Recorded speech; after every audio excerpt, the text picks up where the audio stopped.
Narito ang programang totoong-totoo, Tambayang Mocha at Drew. Programang magliliwanag ng ilang mahahalagang mga issue. Tambayang Mocha at Drew. At ngayon, narito na sila upang maghatid ng saya sa bawat Pilipino. Mocha Uzon at Drew Olivar sa programang Tambayang Mocha at Drew sa DWIZ.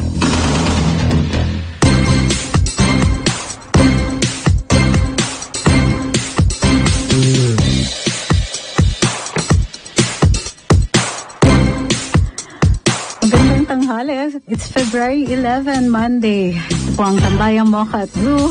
Ako po si Trixie Cruz Angeles. Wala po ang Buklo ng Bayan kasi may inaasikasong personal ngayon. Si Madam Mocha naman ay merong ka-meeting na out of town.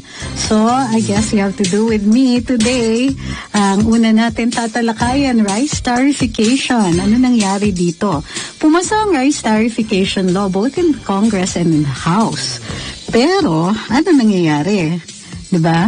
Right now, kinausap si Pangulong Duterte ng ilang mga farmers at mga associations ng mga farmers at nagrereklamo ng that malulugi ang mga farmers natin pag naipasa ang rice tarification law. Na what is rice tarification?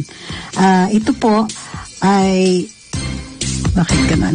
Ito po ay yung pag-liberalization ng importation po ng bigas. As we know right now, hindi po tayo kumpleto ng pagpo-produce ng bigas enough for the country to be able to feed itself. Okay, rice is a staple and a politically sensitive commodity.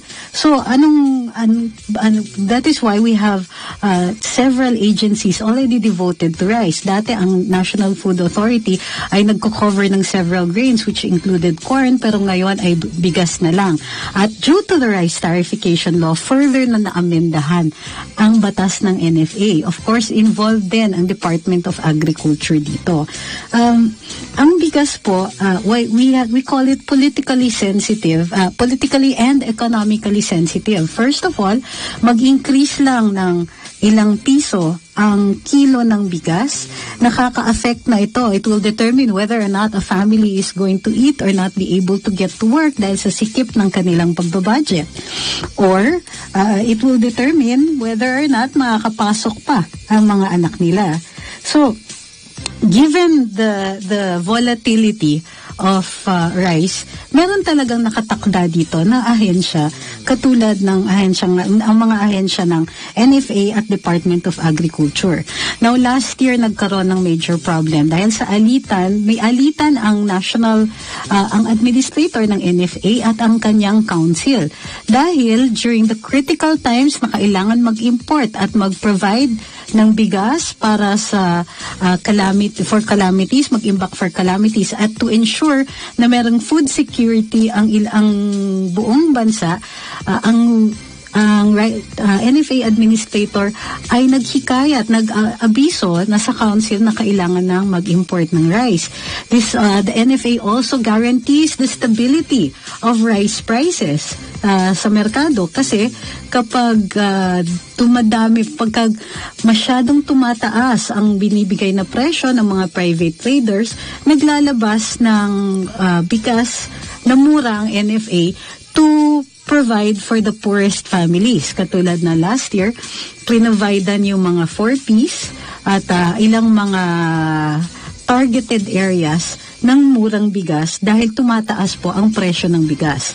Ngayon, yung alitan between the council and the administrator ay na-highlight ang ilang bagay. One is that may kumukontrol or dahil dun sa rice quota, ay masyadong nagiging price sensitive yung bigas at konting indication lang na kulang ang bigas, ang laki ng tinataas ng presyo na ito. Halimbawa, napigil ang rice smuggling in certain areas, nagkaroon ngayon ng parang hindi siya artificial, naging maliwanag yung kakulangan ng pag-i-import ng bigas. Hindi pa kasama yung pag-import ng NFA dyan. So, tumaas ang presyo ng bigas. in order to mitigate it, dapat nabigyan ng pagkakataon ng NFA mag-import ng maraming bigas para ma-mitigate yung kakulangan sa merkado at para bumaba ang presyo ng mga traders. Of course, meron tayong mga alam na yung ibang mga traders, of course, they don't want the prices to go down. Meron din diyang mga ilan na nananamantala sa sitwasyon. So, ayaw nila. In other words, may mga conflicting interests dito na nakita naman ng ating Pangulo yung problema at the time kung kaya't inabisuhan na ang NFA Council to import as much rice as possible para makabili ang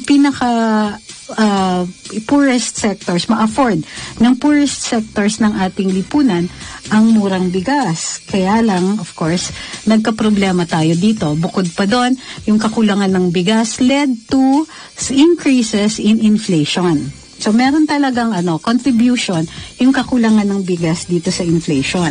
Ngayon, itong rice tarification law na to was supposed to be the solution to all of this, yung biglang tataas ang presyo ng bigas because of certain factors that we cannot control. What if yung importation natin ay dahil nagdidepende to sa availability sa ibang bansa, the timing of the importation can also cause prices to rise or consequently to fall.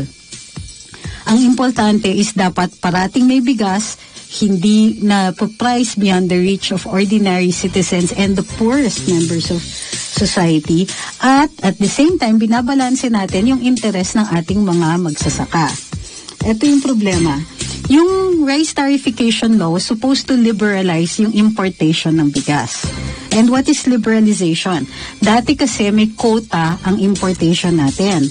Dahil sa quota na ito, hindi lahat nakaka-import at hindi rin ganun kadali ang importation.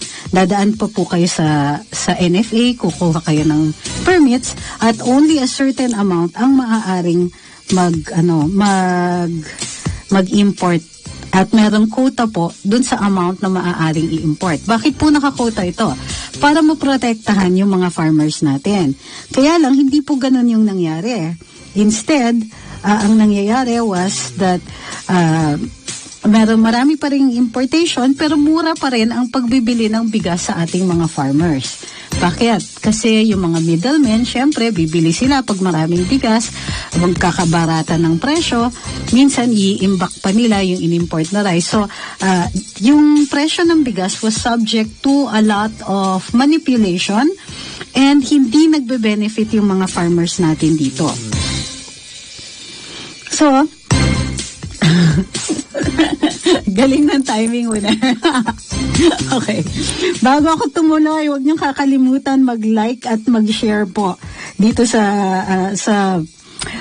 Facebook Live natin sa Tambayang Mocha at Blue at saka dun sa ating Facebook live streaming, live streaming on YouTube. Ito-roll call ko kayo mamaya.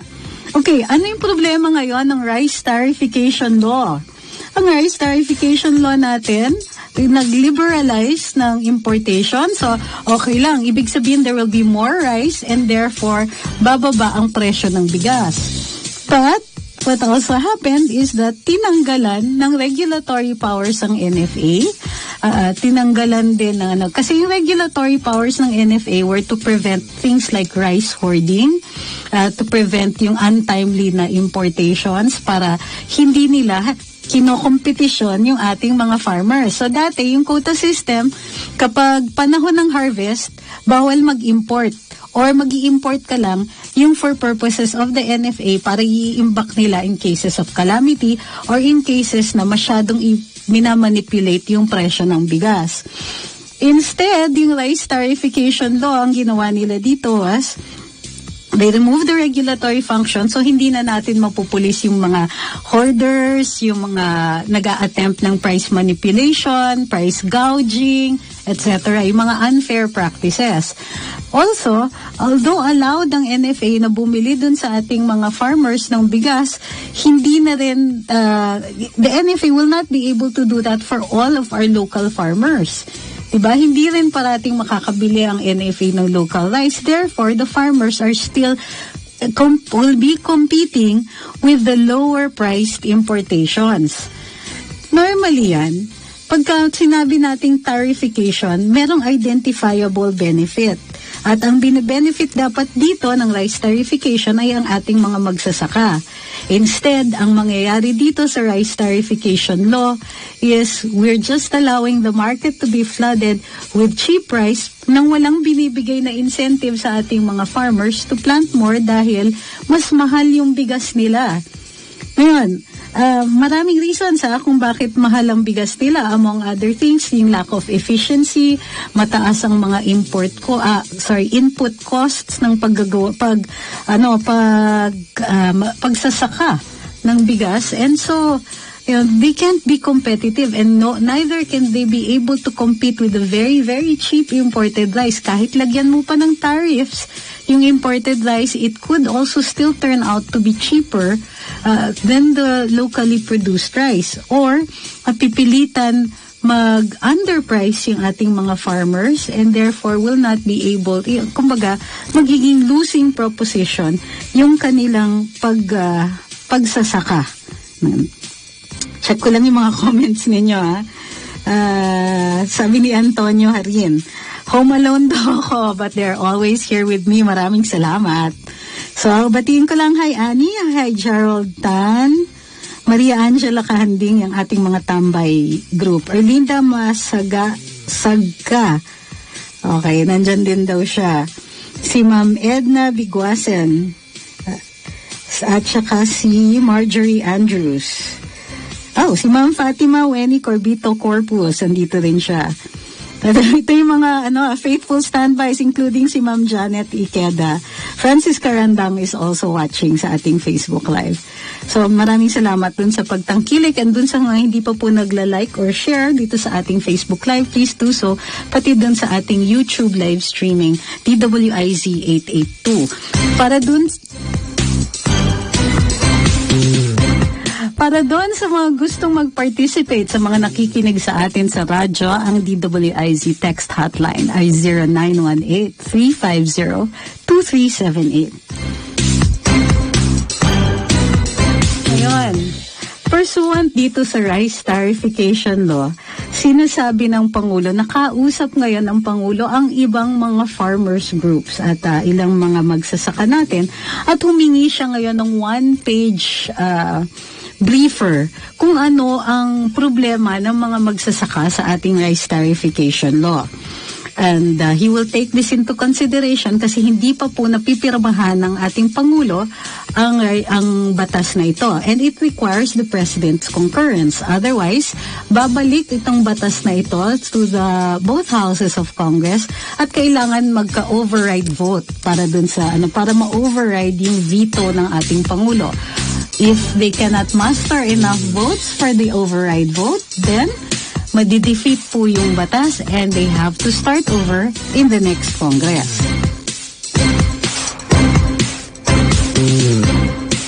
Kamusta kay Elizabeth Yoshitani, kay Domdom, Army Gabino, Emelita Fuji, and Romeo Gever Juan Longalong. Wala na naman, pasensya na po, wala po si Drew ngayon, meron lang po, daw po siya kailangan asikasuhin, gayon din po si Madam Mocha. So sabi ni Maris Makayan Tandayo, nanonood po siya from Hong Kong at present din si Ma'am Ging Liwanag, Mayela Nunez. Nababasa ko kayo lahat kasi nag-iisa ako. Hindi ko po ma-monitor lahat pero we will try to read as much of your messages as we can. So ngayon, nakasalalay po ang future ng ating mga magsasaka on whether or not our President will veto the rice tarification law. Ang sinasabi po ni Spokes Panelo is that it is almost a done deal. And hindi naman gustong mag-second guess ni DA Secretary Manny Piñol kung ano ang gagawin ng ating Pangulo. Pero ito yung sinasabi ng Federation of Free Farmers. Sabi ni National Manager Raul Montemayor, the legislators went too far in drafting the law after it removed the government's regulatory functions over rice. So, ang nangyayari nga po dito, dahil wala na pong titingin kung merong nag-hoarding, kung meron price gouging, price manipulations, kung meron dyan na ina-undercut ang ating mga farmers, then wala na pong NFA na magi-intervene dyan. As a matter of fact, ang NFA mismo is gearing up for its downsizing dahil siguro mangangalahati na lang ang ahensya na ito at they're getting ready, nag-identify na po sila kung ilan sa ating mga empleyado ang hindi na po magkakaroon ng trabaho dahil dito sa rice tarification law. Ngayon, ang tanong, sino ba ang nag-manipulate nito para maging ganito?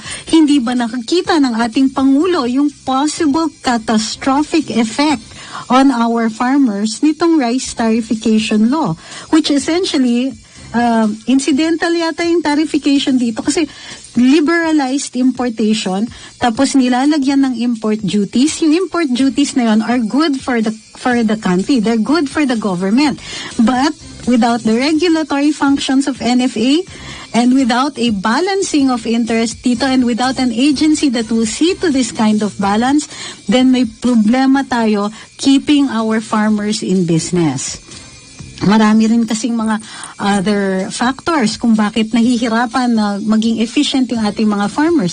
Itong agrarian reform law, halimbawa, ang purpose po kasi ng agrarian reform was to free up money. Dati kasi, ang may-ari ng malalaking lupa na usually devoted sa agriculture ay yung mga mayayaman na pamilya.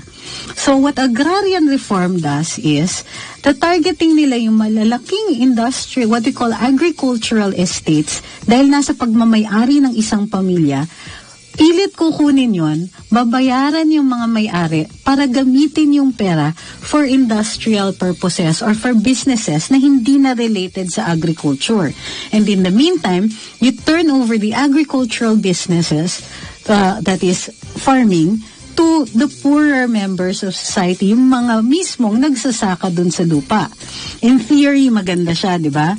Kasi it frees up the property na mag-i-invest in industrial businesses or other forms of businesses, yung mga mayayaman. Tanggalin na natin sila sa agrikultura, tapos we can spread out the wealth kasi bibigay natin yung agricultural opportunities, business pa rin siya, dun sa mga mahihirap.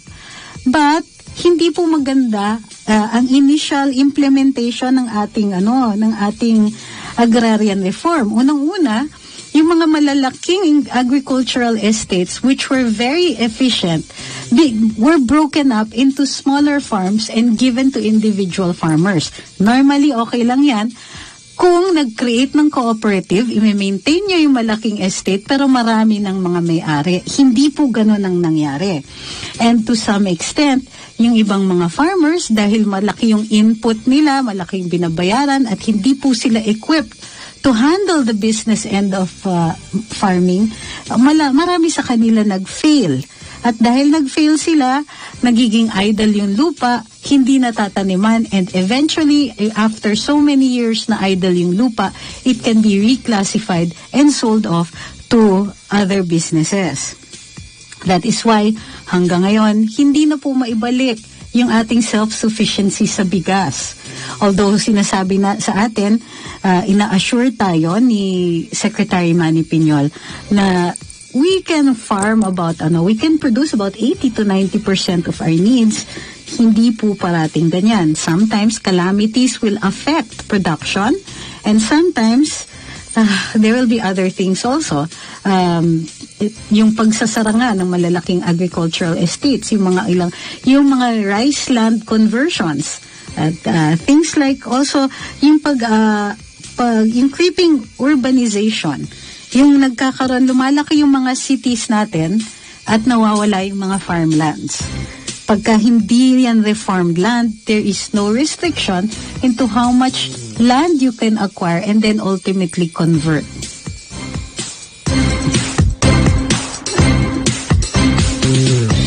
So, babantayan po natin itong issues natin tungkol sa bigas, and in the meantime, batiin po natin sina Cusinart, sabi niya, tambayang Trixie na lang kapag campaign period na. Let's take this opportunity to introduce yung format natin after Mocha starts her campaign. Ay tutuloy po namin ni Drew Olivar at saka ni Attorney Awesome itong programa na to. Pero we will have to rename it Tambayan. Nandito pa rin si Attorney Nick Langit, and so the four of us will continue this program hanggang sa makabalik, if ever, si Madam Mocha. Kasi you never know, pag naging congressman ka na, di ba, baka sa sobrang sikat, wala nang oras. Sabi ni Kioma Favor, diyan na nila nalalaman na mas marami ang maghihirap dahil sa kakulangan ng bigas. Opo. So, yun nga, nire-raise na natin yung alarma kasi baka hindi na konsidera ito ng ating gabinete at ng mga legislators natin. Yung tungkol dito sa sa problema sa bigas. Sabi ni Engel Balagtas, no vote for hydroponics. Hindi ko na pinangalanan, ha? Hi to Norma Ocampos, watching from Silicon Valley sa California. Wow, dami niyo na uli. Yoli Salvador, good Monday morning. Okay, wag niyong kakalimutan, lalo-lalo na kayong mga binanggit ko, ha? Don't forget to like and share. Sabi ni Jessie Pausal Camigin, good afternoon.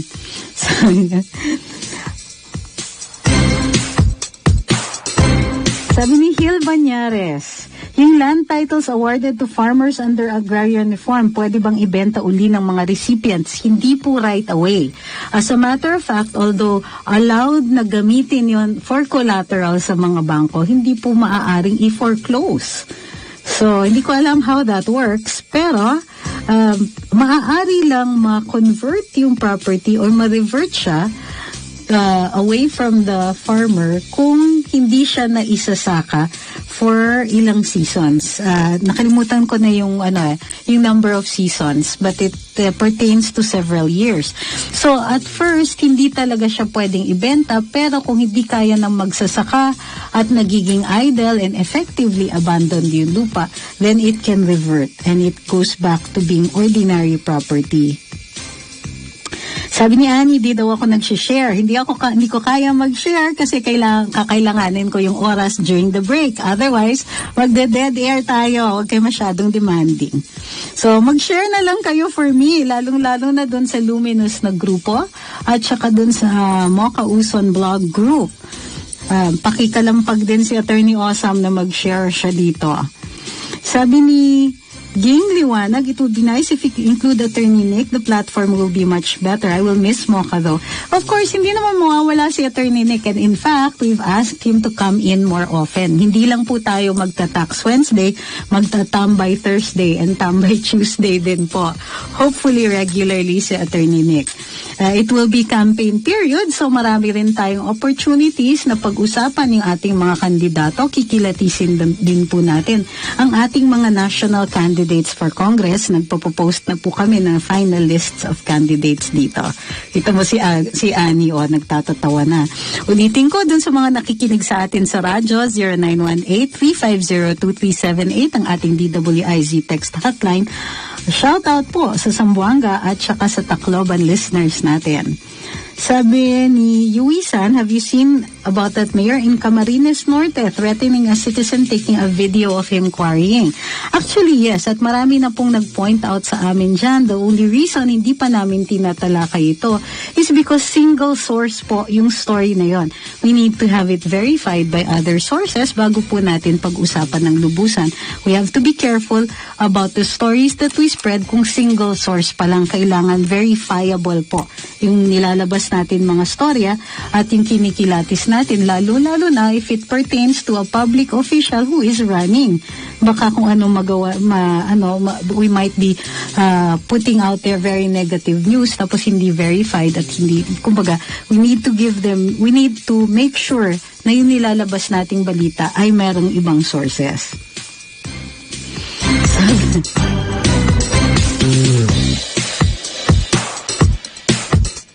Don't worry, dun sa mga nagsasabi na support ba natin si Attorney Glenn Siong? Well, of course. Di ba, ilang beses natin siya ginest. Sabi ni Flavie Serafico, aliw po si Attorney Nick pag hindi tax ang topic, sobrang kwela din. Hoy ha, nagtatax kami for your own benefit also.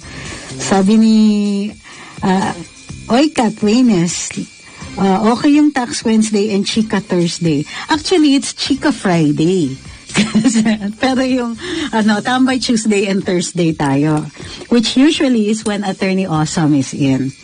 Sabi ni Ma'am Maria Angela Kahanding, ayaw po ng OFW ang Guess Who trivia ng mga artista sa Pilipinas. Lugi kami. Anong lugi? Isa ka dun sa nag-guest ha. Nabasa ko yung mga comments ninyo. Bibilis nyo nga eh.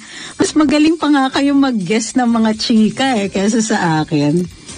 Sabi ni Ging Liwanag, Attorney Awesome is astig and perfect combination at pagbawalan na si Du na mag-absent. Totoo yan, kailangan. Sa susunod po, promise, ikakadena ko na po siya dito para hindi na siya makaalis. Tinatanong ni Cousin Art, any comment on Doc Willie's stand on the Dengvaxia culprits? I think na hindi ako yung proper person yata na tanungin. Wala akong personal knowledge sa sinabi ni Doc Willie dito. So, I think we should refer either to TP or to Doc Willie himself tungkol dito sa issue na ito. Pero gayon rin lamang na binring up ninyo yung Dengvaxia, isa lang po ang maliwanag dito sa latest developments natin ang Dengvaxia is that inadvertently nailabas both ni Secretary Maynard Guevara at ni Spox Panelo na umaapila itong si Secretary Duque sa Pangulo tungkol dun sa mga kaso na final sa kanya ni Attorney Persida Acosta. Dun sa mga backgrounder, naglabas po ng statement ang DOH at pinagbibintangan po si Attorney Persida Acosta at saka si Erwin Erfe for spreading fear about vaccinations daw. At yung fear na ito has led to lesser vaccinations and consequently a measles outbreak. Parang ang lumalabas, hindi na sila nag-consider ng ibang mga factors tulad ng mababa ang vaccination dahil busy yung nanay according to the DOH's own statistics as pointed out by TP, at saka yung ibang mga factors like yung mga conflict areas, obviously mababa ang vaccination rates doon. Yung kakulangan ng pag-acquire ng vaccinations ng DOH itself, okay, ay factors din sa mababang turnout, mababang rate of vaccination dito sa Pilipinas. At itong mababang rate na to ay pinoint out rin ng World Health Organization ang sinasabi that the vaccination rate fell from was already at a bad rate of 75%. Ibig sabihin kasi ang ideal rate of vaccinations is 90% of all children all over the country. Yan yung ideal rate. Pero the Philippines was hitting a target of less than 75%. And very recently, in fact, for 2018, was down to 60%.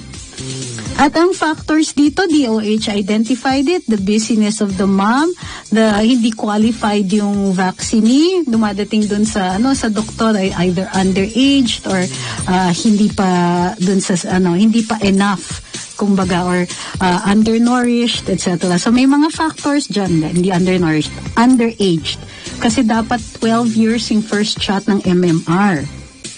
So, ang problema ay sinakyan ng ilang tao itong issue ng Dengvaxia. Katulad ng favorite senator yata nitong si El Noel KPLI na si Risa Hontiveros, who called for the resignation of Persida Acosta. So ngayon, consequently, naglabas din ng statement si Secretary Maynard Guevara because the Public Attorney's Office is under the DOJ. At sinabi ni Sec Guevara, Percy Acosta is only doing her job. In fact, dinirect si Attorney Acosta no less than the Secretary himself, Secretary Guevara, to investigate and prosecute these Dengvaxia cases. So, not only was she doing her job, she was also following a directive both of the DOJ and a suggestion by the President. So, ano ngayon yung what do we make of this? What we make of this is that Secretary Francisco Duque is clearly making this sort of announcement na yung measles outbreak ay dahil sa Dengvaxia, and he clearly is not telling the truth, or at least not the whole truth. Kasi ang concern lang ni Secretary Duque about Dengvaxia, let's face it, is the fact na nakasuhan siya. In fact, umaapila siya sa Pangulo, and the President, to comfort him, actually said something like, huwag kang mag-alala, madidismiss naman yata yan dahil very technical yung kaso. To which si Secretary Guevara naman ay sumagot. Sabi ni Secretary Guevara, we intend to be fair. Ano ibig sabihin yan? It means the DOJ remains unaffected either by the President's statements o yung statements ni Secretary Duque. Ulitin ko po yan, ha? Hindi po maaapekta daw ang DOJ. Hindi daw apektado ang DOJ ng kahit anong sinabi ng Pangulo because they will be judging the matter fairly. Kahit pa umapila si Secretary Duque, hindi rin po ang sa sinasabi ng DOJ, we won't outrightly dismiss these cases, but we will be fair. Ano ibig sabihin yan? Usually, pagka sinabing we will be fair, wala kaming intention to give you, how do you call this, any quarter. Meaning, wala kang special privileges sa amin. Kung may ebidensya, fa-file namin yung mga kaso na to. So sabi ni Ging Liwanag, uuwi daw siya sa Pinas pag pinag-resign si Atty. Acosta, talaga maghahakot ako ng rally. Sipag! Sabi ni Gina Pablea Monsi, WHO discovered na kulang sa vitamin A daw ang mga bata na nagkakatigdas na malala. O isa pa yon, hindi dapat kino-cover din ng DOH. At least itong parang kakulangan or deficiency sa vitamin A. O ano yan nung panahon po ni Dr. Flavier, diba, na in-address din itong mga deficiencies na to, iodine, vitamin A, etc. Para hindi raw namamangmang yung mga bata at hindi nagkaka-poor eyesight, etc. And now, we see the link between vitamin A and an increase in measles cases. Magbabalik po ang Tambayang Mocha at Drew at makakapag-share na po ako during the break. Ang oras natin, 12:30 ng tanghala. Mocha Uson at Drew Olivar sa programang Tambayang Mocha at Drew sa DWIZ. Muli nating balikan sila Mocha Uson at Drew Olivar sa programang Tambayang Mocha at Drew sa DWIZ.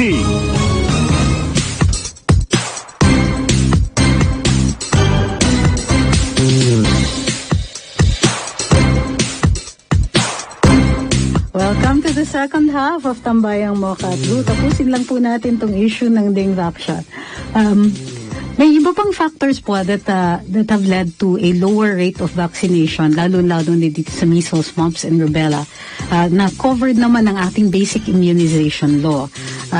The worldwide movement na nag-umpisa ito sa US na merong mga ninervyos na ilang celebrities supposedly hinikayat nila na huwag nang magpabakuna ang ibang mga magulang dahil sa di umano'y isang study na naglilink ng mga vaccinations to autism. As it turns out, na debunk na daw yung supposed link na yon dahil umamin mismo yung nagsulat ng research na yon na he only made up the whole thing. Gayon po man nagkaroon ng momentum itong anti-vaxxers movement. At isa po ito dun sa contributions kung bakit worldwide po ay tumataas po uli ang incidences ng measles. Even in countries kung saan supposedly natanggal na po or na-eradicate na ang measles. So, if it comes to a blame game dito sa Pilipinas, then part of the reason why there are some people, hindi naman natin sinasabi na walang natatakot sa vaccines dito, ay hindi ito dahil sa sinasabi ni Percy Acosta or hindi dahil dahil pinag-uusapan ang anomalyang Dengvaxia, kundi ang mapagbibintangan lang dito ay yung yung graft di umano na involved doon sa pagbibili at pag-administer ng Dengvaxia. Because as it turns out, hindi pa pala siya safe at hindi dapat ina-administer sa mga seronegative o yung mga hindi pa po nagkakaroon ng dengue. At dito rin po natin maipipinpoint yung rise of concern tungkol dun sa vaccinations. Ang concern na yan can possibly lead to the lack of vaccinations or lack of interest in having children vaccinated. Pero hindi ito dahil dun sa prosecution ng kaso ng Dengvaxia, kung di dun sa concern na kung nakabili at nag-administer ng di umano'y defective or hindi efficient, walang efficacy na gamot, then why should they trust the same agency, which is the DOH, with other vaccinations? So may thought process na involved dito.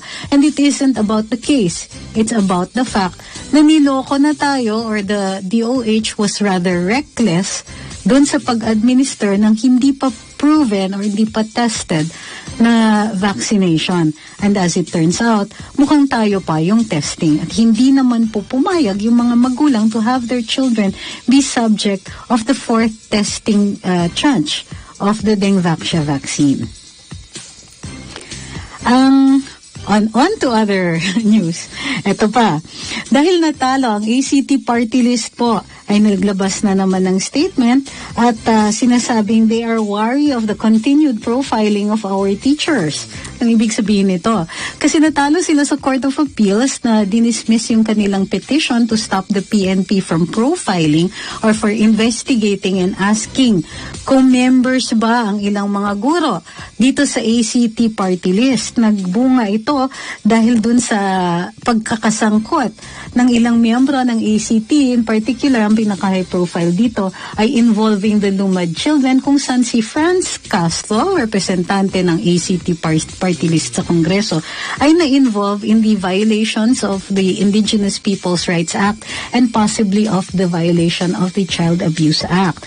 Dahil po nakasuhan si Representative Franz Castro dito, naging, concern din ng PNP ang possibility ng paggamit ng party list membership dito para maghikayat ng mga miyembro in what could become later on illegal activities. So meron talagang mandato ang PNP natin to investigate. But what exactly is profiling? Kasi dito sa mga statements ng ACT party list, hindi po maliwanag kung ano yung definition ng profiling. So ang profiling actually means na yung generalize ng, let's say, race, gender, particular class, or particular category of people, let's say a profession, pag-categorize sa kanila as possibly being criminals. So, hindi naman sinasabi ng PNP na mga kriminal kayo. Kasi being a communist, assuming that the ACT party list is communist in nature or subscribes to the communist ideology, hindi po illegal yan. But the moment that you commit a crime to further your ideology, then kailangan talaga nahulihin kayo. At kailangan talaga merong mga investigations. And remember, ang investigations ng PNP are not limited to crimes that have already been committed, pero to prevent crime from happening also. So, ang sinasabi ng ACT dito is ina-assume daw ng PNP na illegal ang mga activities nila kasi tinatanong yung membership nila. Ito yung problema, kulang po yung logic. Walang tumutulay. O sige, tinanong kung member sila, pero ang purpose ng PNP is supposed to be investigative. So, kailangan mapatunayan, ang burden ng ACT party list is patunayan na ang paggamit ng PNP dito sa impormasyon na ito ay sa pagkakakaso sa kanila, pagfa-file ng mga kaso sa kanila na hindi na makatarungan, and to prevent them and to suppress their opinions or to oppress them because hindi sila sang-ayon sa ating gobyerno. Hindi pa naman nila napapatunayan yon. Although I want to be clear na yung dismissal doon sa Court of Appeals ay hindi dahil sa kakulangan ng kanilang logic, pero sa kakulangan ng kanilang mga attachments. Okay? Sabi ni Juan Joseph Liam, ang sipag ko daw. Sana wag kayong magsawa sa hahatid sa ating mga totoong balita. God bless. Okay, salamat po. Sabi ni Jordan, Emma, di nagtatrabaho ang DOH. Ano na ang curriculum ng HE sa school? Para ang Nutrition Month? Para parada, dala-dala, dahon ng malunggay at kalabasa. Yun ba yung awareness campaign nila, parade? I think they need a better communication strategy kasi mukhang hindi umaabot dun sa mga target audiences nila yung kanilang mga gimmickry na ganito. Of course, we don't normally choose a health secretary based on their ability to communicate, but that's also a plus, di ba? Tignan niyo si Johnny Flavier. He is a doctor, and from what I hear, a good doctor, but he was also a very effective communicator. Kaya may mga programs siya na patok mga Yossi Kadiri, yung mga, ano ba yan, yung FVR, iodized salt, etc. Nagka-joke nga kulang ka sa iodized salt. Sabi ni Scheherazade Alonto sa Japan, mandatory ang vaccinations for 3 to 6 months old baby like measles, polio, HIV, pneumococcus, etc. So, naman niya, in-enumerate niya. Ganyan din po. Dito, meron tinatawag na Mandatory Immunization Act. At ang tinatalaga ay ang DOH to ensure na laganap po ang vaccination. So, ibig sabihin, meron na talaga tayong, pwede nang imbestigahan ang ilang mga tao dyan sa DOH kung sila ay sumunod sa kanilang mandato at obligasyon under the Mandatory Immunization Act. So, sabi pa ni Scheherazade Alonto, mahiya naman kayo sa ibang bansa sa mga kabalbalang pinagagagawa ninyo. Ako dito sa Japan, di ko kayang i-disclose ang mga kalokohan nyo dito dahil kahihiyan ko rin, binabalita ko na lang ang magagandang nangyayari dyan. Umayos naman kayo. Okay, piko na si ma'am. Sabi ni Belma Wong, inakala ng ACT party list. Nalusot agad sila kasi noon, takot ang gobyerno sa kanila. Hindi na po dilaw ang gobyerno ngayon. Correct. Sabi ni Sarah Mercado, marami kasing di marunong sa hygiene. Yung mga bata hinahayaang walang undies, tapos pinauupo kung saan-saan. Actually, that's a good point. Tapos yung iba need na palitan ng napi, di pa rin pinapalitan. Dapat talaga sa high school may parenting course kahit 8 hours lang in 1 year. Oh, that's actually also a good point. Kasi particularly dun sa ibang mga areas kung saan mataas ang incidences ng very young maternal, very young pregnancies, di ba?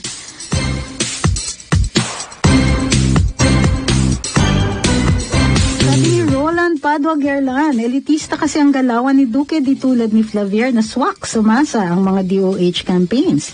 Sino makakalimot sa Let's Do It? O nga naman. Sabi ni Leonila Benjamin, just like here in Canada, dapat complete ang vaccination ng mga bata dito.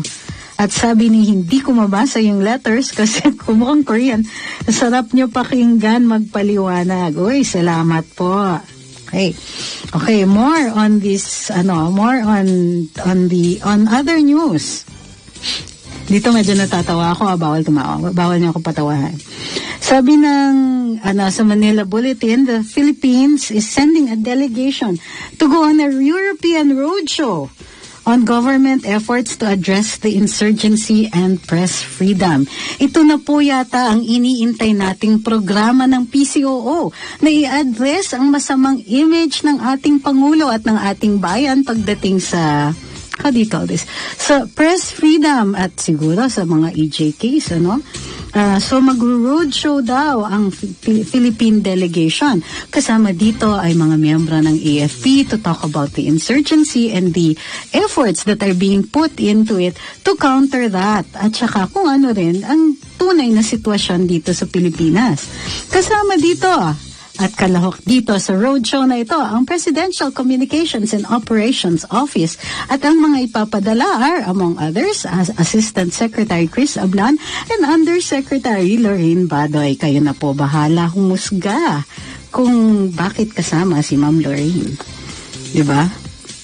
I'm not sure why she is involved in this. Hindi natin sure kung kaya niyang ipaliwanag ang sitwasyon tungkol dito sa insurgency. Has she ever been involved in how do you call it, studying the insurgency situation here? Meron ba siyang pagkakataon na makita ang mga programa dito? Involved ba siya sa peace process with the leftists? Or is she capable of communicating any of this information dito sa European Roadshow? Well, we will see. Although, kung iisipin natin, considering the flack that Yusek Badoy has been getting from various social media pages, mine included, then she has to live up to a very, very high standard. And normally, yung standard namin ni Natipi ay usually competence. So, tingnan po natin kung ano mangyayari in that particular instance. And hopefully, I would like to be, how do you call this, proven wrong that Undersecretary Lorraine Badoy is incapable of undertaking this huge obligation of convincing other countries, or at least the people who will be attending in their venues, being able to convince and making a dent, kumbaga, doon sa masamang image ng ating bayan dahil sa walang humpay na pagre-report tungkol sa di umano'y oppressive daw tayo sa press freedom, lalong-lalo na dahil kinasuhan ng tax evasion ang Rappler. Birthday ba ni Ma'am Loli? Ano ba? Sinong babatiin? Ito mo itong sinuwener. Meron silang pakibati. Sina Ma'am Loli Acosta, Girly Cayetano Hashimoto, from Japan. Okay. So, bati lang, hindi happy birthday. Hi, Ma'am Loli. Andito si Ma'am. Hi, Ma'am. Andito pala kayo eh. Kaya pala, dapat sumali kayo dito sa tambayan eh. Makitambay lang. Meron naman. Finally, very final story. Ito, natutuwa ako. Kasi ako taga Cubao eh. Ang isa sa mga kapitbahay ko ay isang nagngangalang Mar Rojas. At si Mar Rojas po ay nagtutulak ng fast internet connection dito po sa Pilipinas. Pero mukhang nakakalimutan niyang kwentuhan yung mga kapaltido niya katulad ni na Franklin Vilon na di umano'y humaharang last week doon sa franchise na ginrat eventually dito sa kay ano ba to? Doon sa dating Miss Latel. Okay, as we remember last week, ni-report po natin to na nakapasa na po sa Senado yung pag-grant ng bagong franchise dito sa dating Miss Latel para mag-undertake na po ng obligations as the third telco dito sa Pilipinas at maging primary third-party internet service provider to give competition to the what is perceived duopoly ng Smart/PLDT at Globe.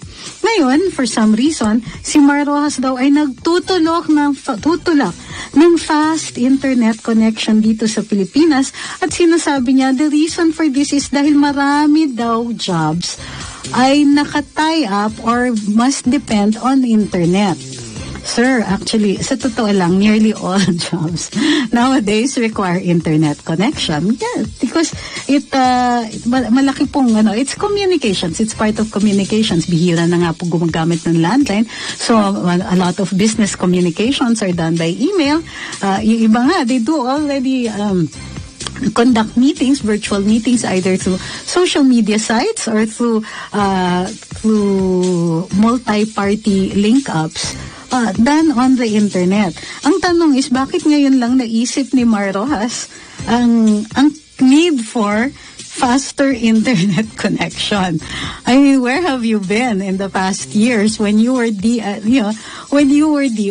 secretary, when nag-DOCT ba si Mar, but he was in government. The point here is that he seems to have been living in a bubble for the 6 years that Noynoy Aquino was president. And suddenly, parang gumigising siya and saying, kailangan natin ng mabilis na internet. Yeah, but where have you been? Under a rock? Of course we need fast internet. And we've needed it yesterday. We needed it years ago. Nangyari sa'yo. Bakit parang ngayon lang, ngayon mo lang naisip ito, di ba, Mr. Rojas? So, well, I don't know if nagkukulang na po sa plataforma itong si dating Senador Rojas, dating secretary, dating a lot of things Mr. Mar Rojas. Pero ang initial platform niya po dito sa pagkakandidato niya as senator, ang una niyang issue was the rising or skyrocketing inflation. At nagpresenta siya bilang ekonomista na aayusin daw niya tong problema ng ating skyrocketing inflation. Too bad na po for Mr. Rojas na pagpasok ng taon, ang ating inflation went down from a high of almost 6 to 4.4.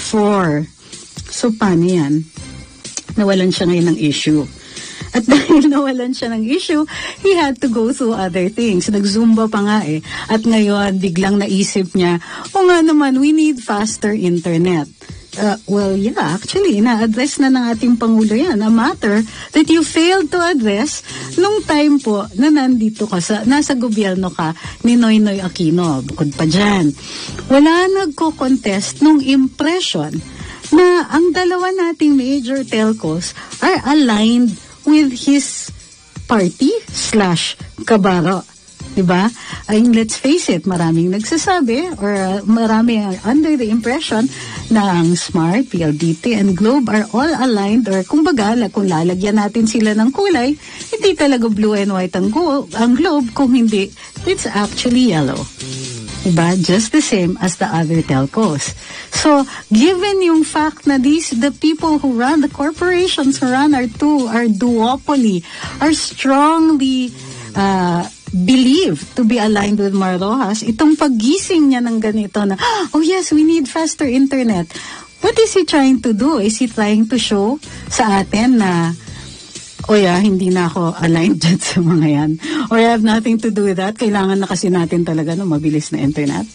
Or he's just really completely clueless. I think my money is on the clueless part. Sabi ni kayo talaga, sabi ni Arnel Mercado Mendoza, naging senador ba si Mar Rojas? Parang di ko matandaan kung kailan. Kayo talaga. Well, it's possible because he didn't quite make an impression on you, but then he does that all the time. I don't even remember him being the OTC, but I heard that he was.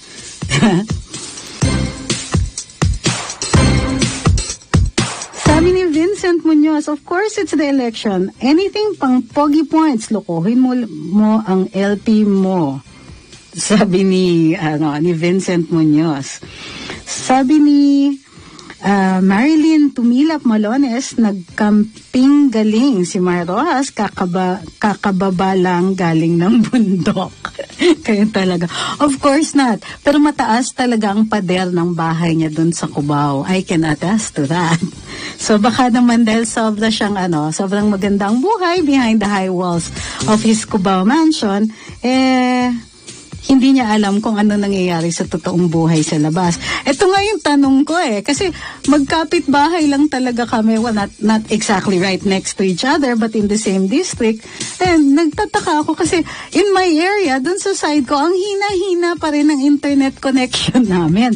At mabagal. Tapos ang sinasabi niya, siya daw sa Cubao mabilis, but he's worried about the internet in other places of the country. Parang, girl, ano nangyari sa'yo? I don't even know why you're saying mabilis ang internet connection sa Cubao because that's really not true. Saan ka ba nakatira? Diba? Sabi ni Elizabeth Melbor, Mar Rojas, nangahas ka pa maging senador para makakorrupt ka pa. Tulogo. Sabi ni Willie Buensalido Bagnaes, 20 years nang nasa gobyerno, ngayon lang nalaman ni Mar Rojas na kailangan ng fast internet. Yun din po ang pinangmamangha ko ngayon. Sabi ni Ben Cortez Mandap, napanood niyo po, sabi ni Makalintal sa Senate debate regarding how he will campaign. He said marami siyang politika na client na gagamitin niya para ikampanya siya. In return, tutulungan niya sa kanilang legal issues. But he did not say he will help when he wins. Isn't it a conflict of interest? Well, let's see. What is the conflict of interest there? Tutulong siya sa ibang mga tutulong siya sa ibang mga candidates. At ang kapalit ng tulong, nagpapatulong siya sa ibang mga politiko ay in return for legal assistance. So, that's still considered a contribution. It might have to be monetized under the election rules, but we will have to see. Medyo that's really, really strange for him to offer legal assistance in return for election assistance, diba? It's not exactly, I don't see exactly where it is illegal, but I see where people have problems with it.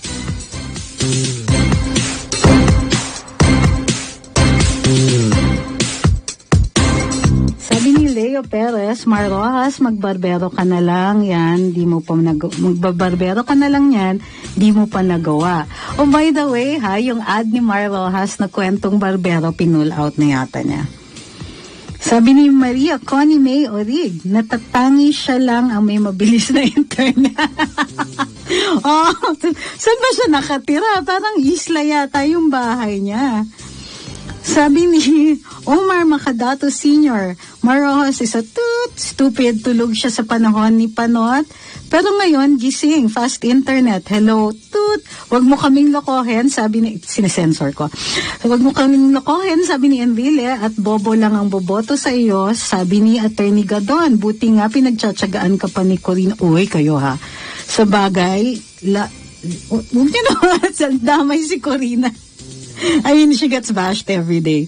Kabatiin ko lang si Mark Lopez na nanonood siya ngayon. Kawayan niyo naman si Mark Lopez, ha? So sabi ni Emelita Fuji, see you again. We love you. Thank you very much. God bless you. And on that note, maraming salamat po sa pagsama ninyo sa akin. Don't forget to like and share pa rin this particular live para marami rin pong makakinig dun sa ating tinalakay ngayon. Ang tabayanan ng susunod na programa, Pilipinas Ngayon Na with Yusek Robert Rivera and Ma'am Loli Acosta. Diyan ba si Ma'am Loli? Ayan. And Ma'am Loli Acosta. Ako po si Trixie Cruz Angeles. And this has been another episode of Tambayang Mocha at Drew. Sila Mocha Uzon at Drew Olivar sa programang Tambayang Mocha at Drew sa DWIZ.